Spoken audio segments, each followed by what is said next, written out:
নমস্কার বন্ধুরা, Indian choice কিচেনে তোমাদের স্বাগত জানাই। আমি যখন ব্যাঙ্গালোরে গেছিলাম তখন এই সবজিটা খেয়েছিলাম। এই সবজিটা খেতে আমার খুব ভালো লেগেছিল, তাই আজকে তোমাদের সঙ্গে আমি এই সবজিটাকে শেয়ার করছি। এখানে আমি ঢেঁড়স নিয়ে নিয়েছি, ঢেঁড়সের মুখগুলো কেটে নিয়েছি, দিয়ে ঢেঁড়সগুলোকে একটু ছোট ছোট করে, বেশি ছোট না, অল্প ছোট করে কেটে নেবো। এই বড় ঢেঁড়সকে 3 ভাগ করে কেটে নেবো।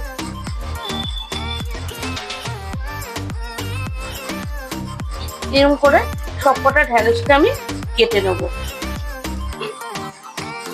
দুটো মুখগুলোকে এরকম ভাবে কেটে দেবো, মুখটাকে পেছনটাকে, দিয়ে ঢেঁড়সগুলোকে এরকম 3 ভাগ করে কেটে দেবো। ঢেঁড়সগুলো সব কাটা হয়ে গেছে।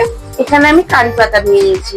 কারি পাতাগুলোকে ডাঁটি পেতে প্রথমে এরকম ভাবে বার করে নেবো। বার করে নিয়ে আমি রান্নাটা এবারে শুরু করব। চলো দেখা যাক। রান্না শুরু করার আগে আমি এখানে একটুখানি পাকা তেঁতুল নিয়ে নিয়েছি। তেঁতুলটাকে জল দিয়ে ভিজিয়ে নেব। ভিজিয়ে নিয়ে একটুখানি হাতের সাহায্যে চটকে তেঁতুলটাকে ভিজিয়ে রেখে দেবো। দিয়ে ভিজে গেলে তেঁতুলের বীজগুলো বার করে নেবো। বার করে তেঁতুলের কাঠটাকে বার করে নেবো। এটা একটু যতক্ষণ রান্নাটা হচ্ছে ততক্ষণ এটা ভিজুক, তারপরে এই তেঁতুলের কাঠটাকে বার করে নেবো। গ্যাসে কড়াই বসিয়ে দিয়েছি। কড়াইতে এবারে একটু সর্ষের তেল দিয়ে দেবো।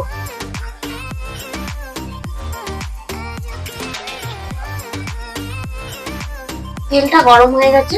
তেলে প্রথমে একটা শুকনো লঙ্কা ফোড়নে দিয়ে দেবো।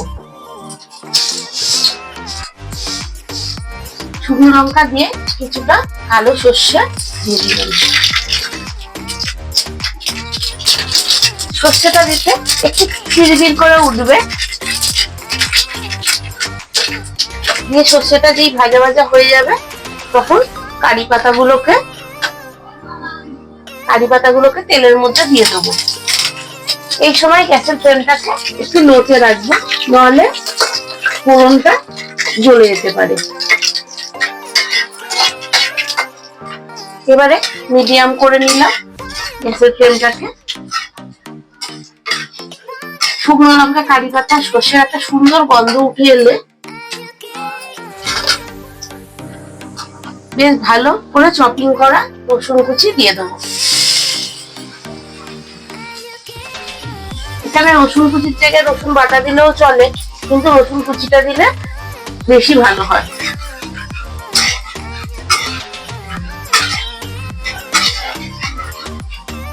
রসুনটা দিয়ে একটু লাল হয়ে ভেজে আসবে তখন ঢেঁড়সগুলোকে দিয়ে দেবো।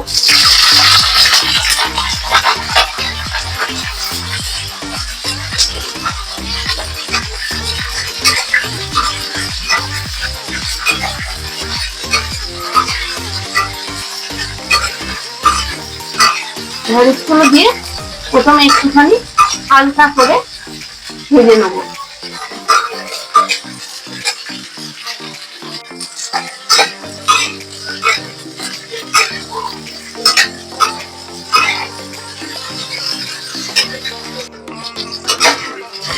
ঢেঁড়সটা হালকা করে ভাজা হয়ে গেছে। এবারে আমি একটা টমেটোর অর্ধেক করে কুচি করে রেখেছিলাম, পুরো টমেটোটা দেবো না, আমি একটা মিডিয়াম সাইজের টমেটোর হাফ নিয়ে নিয়েছি। দিয়ে এটা নাড়াচাড়া করে নিয়ে আমি এবারে কিছু গুঁড়ো মশলা দিয়ে দেবো।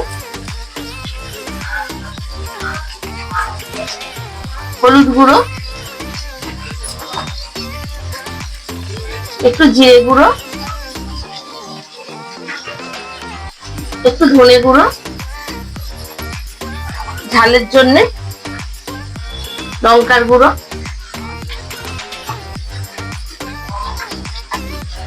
স্বাদ মতো নুন,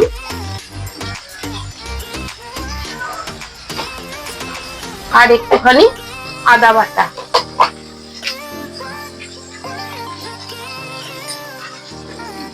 সব একসঙ্গে দিয়ে আবার ভালো করে মশলাগুলোকে কষে নেবো।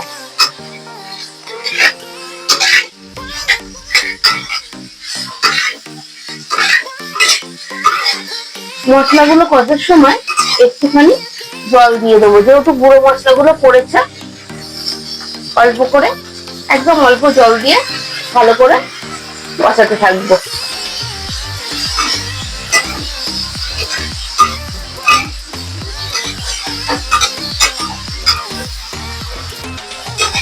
ঢ্যাঁড়সের সঙ্গে মশলাগুলো কষা হয়ে গেছে, দেখতেই পাচ্ছি ঢ্যাঁড়সের গায়ে কি সুন্দর মশলাগুলো লেগে গেছে। ঠিক এই সময় গ্যাসের ফ্লেমটাকে সিমে করে একটু টক দই দিয়ে দেবো।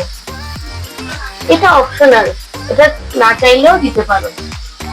অ্যাকচুয়ালি আমি এটা খেয়েছিলাম, খেয়ে নিয়ে আমি একটু আমার মতন করেই রেসিপিটা বানাচ্ছি।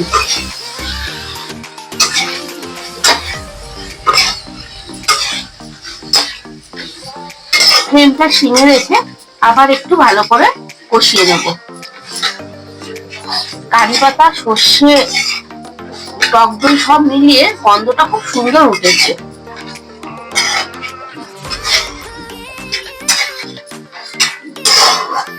যতক্ষণ না তেলটা ছেড়ে দেয় ততক্ষণ জিনিসটাকে ভালো করে কষাতে থাকবো। যদিও এই রেসিপিতে তেলটা দেখতেই পেয়েছো খুবই কম দিয়েছি সবজির তুলনায়।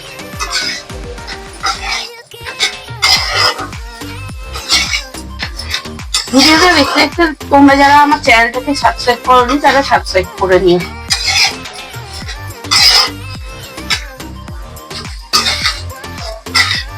তেলটা ছেড়ে দিয়েছে, কষানো হয়ে গেছে।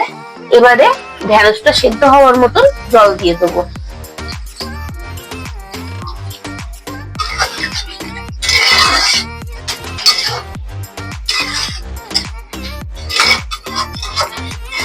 রান্নাটা করছি, এত সুন্দর গন্ধ বেরোচ্ছে যে গন্ধতেই লোকে বুঝতে পারবে কত সুন্দর খেতে হবে রান্নাটা।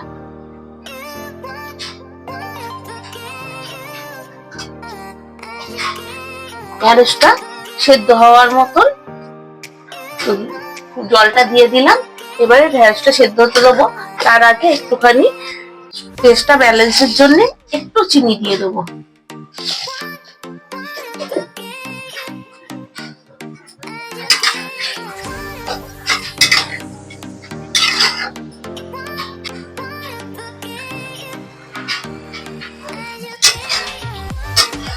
ঢ্যাঁড়সগুলো প্রায় 80% মতন সেদ্ধ হয়ে এসছে। এই দেখো কলসি দিয়ে দেখা যাচ্ছে পুরোটাই সেদ্ধ হয়ে গেছে। এই মোমেন্টে তেঁতুলের যে কাঁচটা করেছিলাম সেইটা দিয়ে দেবো।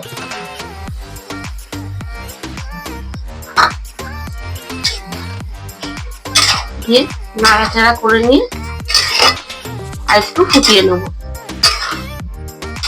যতক্ষণ না জলটা একটু গামাখা গামাখা হয়ে যাচ্ছে।